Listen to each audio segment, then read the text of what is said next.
Back to my channel. इससे पहले वाली वीडियो में मैंने आपको हिस्ट्री के 2 टाइप्स पढ़ा चुकी हूँ, प्राग ऐतिहासिक और आगे ऐतिहासिक।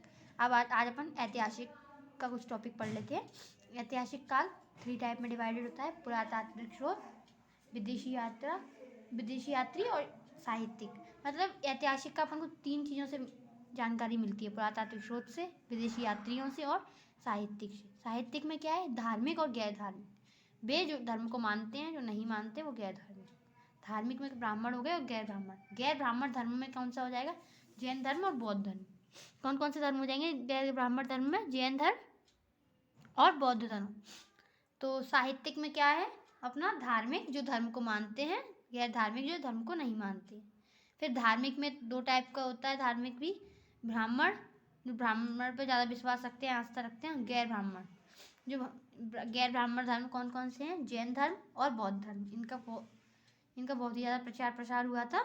ये पर कुछ टाइम बाद ये मतलब लुप्त हो गए। ठीक है, तो अब आगे चलते हैं। सबसे पहले ले लेते हैं ऐतिहासिक में पुरातात्विक स्रोत। पुरातात्विक स्रोत किस चीज़ों में, किन किन 2 चीज़ों से देखने को मिलते हैं, सिक्कों से और अभिलेख से। पुरातात्विक स्रोत है ना, उसके अंदर भी कौन कौन से 2 चीज़ें हैं जिससे अपन को जानकारी मिलती है इतिहास की। एक तो सिक्कों से, दूसरा अभिलेख से। तो आज अपन देखेंगे सिक्कों को। तो चलते हैं अपन सिक्कों पर। ठीक है, तो ये है सिक्के। ठीक है, अब सिंधु सभ्यता में कौन सा सिक्का प्रचलित था, टेराकोटा। सिंधु में टेराकोटा।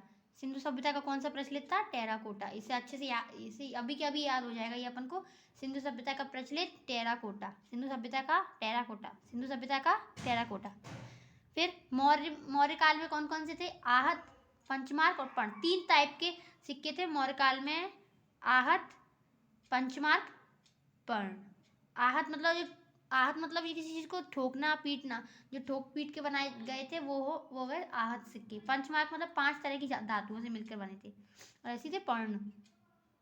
तो मौर्य काल में कौन कौन से सिक्के पाए गए थे, आहत, पंचमार्क और पर्ण। कौन कौन से, आहत, पंचमार्क, पर्ण। सिंधु में टेराकोटा, मौर्य काल में आहत, पंचमार्क, पर्ण। सिंधु में टेराकोटा, मौर्य काल में आहत, पंचमार्क, पर्ण। फिर यूनानी शासक आए थे, उन्होंने कौन सा चलाया था, गोल्ड। ठीक है, गोल्ड। इन्हें क्या कहते थे, इंडो ग्रीक, मतलब हिंद यूनानी या फिर ऐसी कुछ इंडो ग्रीक करके बोलते थे इन्हें। ठीक है, तो इन्होंने कौन सा सिक्का चलाया था, गोल्ड, सोने का सिक्का चलाया था। कौन सा, मतलब सोने का सिक्का चलाया था। और जो उसके बाद आए थे कुषाण ने कौन सा चलाया था, प्योर सोने का, प्योर गोल्ड। कुषाण ने कौन सा सिक्का चलाया था, प्योर गोल्ड। तो सिंधु ने टेराकोटा, मौर्यों ने आहत, पंचमार्क, पर्ण।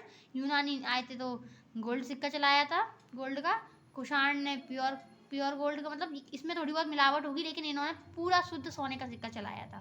ठीक है, फिर आए थे गुप्त ने सर्वाधिक सिक्के चलाए। गुप्त काल में सर्वाधिक सिक्के चले थे, किंतु क्या थे, अशुद्ध। मतलब जब कोई चीज़ ज़्यादा हो जाती है तो उसमें सोने की मात्रा कम हो जाती है ना, तो उसमें अशुद्धि आना चालू हो जाती है। गुप्त काल में कौन कौन थे, स्कंद गुप्त ने चलाए थे अशुद्ध सिक्के, मतलब थोड़ा बहुत मिलावट थी उनमें, सोने के नहीं थे पूरे। ठीक है, स्कंद गुप्त ने चलाए थे अशुद्ध। फिर उसके बाद चले थे चांदी किसने चलाए थे, चंद्रगुप्त ने। फिर उसके बाद चले थे मयूर शैली के सिक्के चले थे जो समुद्रगुप्त ने चलाए थे। उसके बाद चलती थी कौड़ी चलती थी। ठीक है, तो गुप्त काल में कौन से सर्वाधिक सिक्के चले थे, लेकिन क्या अशुद्धि आ गई थी। अशुद्ध सिक्के किसने, स्कंदगुप्त ने।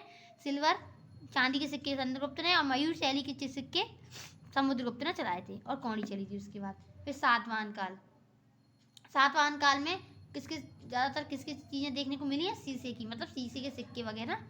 सातवाहन काल में शीशा आ गया था। फिर हुमायूं के काल में चमड़ा। हुमायूं के काल में क्या कौन से सिक्के आ गए थे, चमड़ा। तो हुमायूं के काल में चमड़े के सिक्के। ठीक है, उसके बाद फिर शेरशाह ने चलाए थे दाम, रुपया और असरफी। दाम सबसे लो लेवल का होता था, रुपया मीडियम लेवल का, और असरफी होता था सबसे हाई लेवल का, असरफी। ठीक है, तो शेरशाह ने कौन से चलाए थे, दाम, रुपया और असरफी। ठीक है, और जब इन सब सिक्कों के अध्ययन को क्या कहते हैं, नुमिस्मेटिक। सिक्कों के अध्ययन को क्या कहते हैं, नुमिस्मेटिक। तो चलिए जल्दी से एक बार रिवाइज कर लेते हैं। सिंधु सभ्यता में टेराकोटा, गुप्त काल ने आहत, पंचमार्क और पर्ण।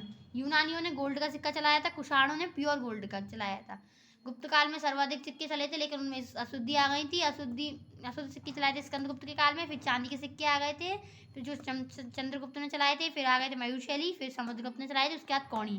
सातवाहन काल में सीसा, हुमायूं के काल में चमड़ा और शेरशाह के काल में सिक्के दाम, रुपया और असरफी में बांटे गए थे। दाम होता था सबसे लो लेवल का, रुपया मीडियम लेवल का, असरफी हाई लेवल का।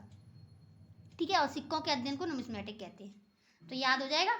सिंधु, टेराकोटा, मौर्य, आर्य, पंचमहाल, पर्ण, यूनानी ने गोल्ड, कुषाण ने प्योर गोल्ड के। गुप्त काल में सर्वाधिक सिक्के चलाए गए थे, जिसमें अशुद्धि आ गई थी। बाद में सिल्वर चांदी के हो गए थे। मयूरशैली और कौड़ी चलाई गई थी। सातवाहन में सीसा, हुमायूं ने चमड़ा का, और शेरशाह ने दाम, रुपये और असरफी, जिसमें लो हाई मीडियम सिक्के थे जो कि, और सिक्कों के अध्ययन को कहते हैं नुमिस्मेटिक। आज तक के लिए यहीं तक रखेंगे। Thank you. और आगे अगर इससे पहले वाली वीडियो आपको चाहिए हो तो लिंक डिस्क्रिप्शन में दी गई है, आप वहाँ से जाकर ले लीजिए।